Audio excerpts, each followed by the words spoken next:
नमस्कार, मराठी कट्टा किचनमध्ये आपलं हार्दिक स्वागत आहे। आज आपण उपवास स्पेशल साबुदाणा बर्फी बघणार आहोत। चला तर रेसिपीकडे वळूया। यासाठी आपण इथे एक पॅन घेतलेला आहे, त्यामध्ये आपण 2 ते 3 चमचे साजूक तूप घेतलेला आहे। रेसिपी बनवण्यासाठी अगदी सोपी आहे आणि तेच गोड पदार्थ खाऊन कंटाळा आला असेल तर नक्की हा पदार्थ ट्राय करून पहा।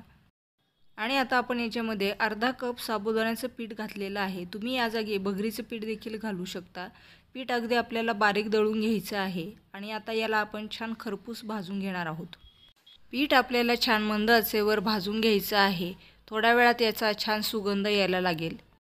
बर्फी आपण दिलेल्या प्रमाणात केली तर अगदी परफेक्ट तयार होते। आता पीठ भाजून झालेलं आहे आणि आपण याच्यामध्ये 1 ते 1.5 कप खवलेला नारळ घातलेला आहे।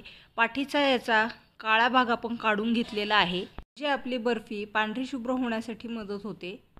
थोडा वेळ हे असंच परतून घ्यायचं आहे, म्हणजे याच्यातलं मॉइश्चर कमी होण्यासाठी मदत होईल।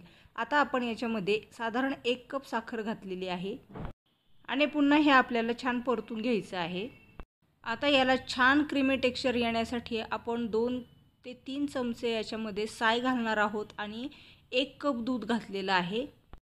यामध्ये आता आपल्याला 1 कप मिल्क पावडर घालायची आहे। तुमच्याकडे खवा अवेलेबल असल्यास अर्धा कप तुम्ही खवा घालू शकता। आता याच्यामध्ये थोडीशी आपण वेलची पूड घातलेली आहे आणि थोडीशी जायफळ याच्यामध्ये किसून घेतलेलं आहे, यामुळे मस्त असा स्वाद याला येतो। आता एका प्लेटला आपण थोडंसं तूप लावून याला छान ग्रीस करून घेणार आहोत। ग्रीस केल्यामुळे आपली बर्फी पुन्हा निघायला मदत होईल आणि मिश्रण जोपर्यंत शेप होल्ड करत नाही तोपर्यंत आपण हे परतून घेतलेलं आहे। तयार मिश्रण आता आपण प्लेटमध्ये पसरून घेतलेलं आहे। मिश्रण छान सेट झाल्यानंतर सुरीने आपण याचे काप करून घेणार आहोत। थोडंसं गरम असतानाच आपण याला मार्क करून घेणार आहोत, म्हणजे थंड झाल्यानंतर याची बर्फी आपल्याला काढायला मदत होते। 2 तासांनी आपली बर्फी व्यवस्थित सेट होते। आता आपण याला पिस्त्याने डेकोरेट करणार आहोत, तेव्हा नक्की ट्राय करा आणि सबस्क्राईब करायला विसरू नका मराठी कट्टा।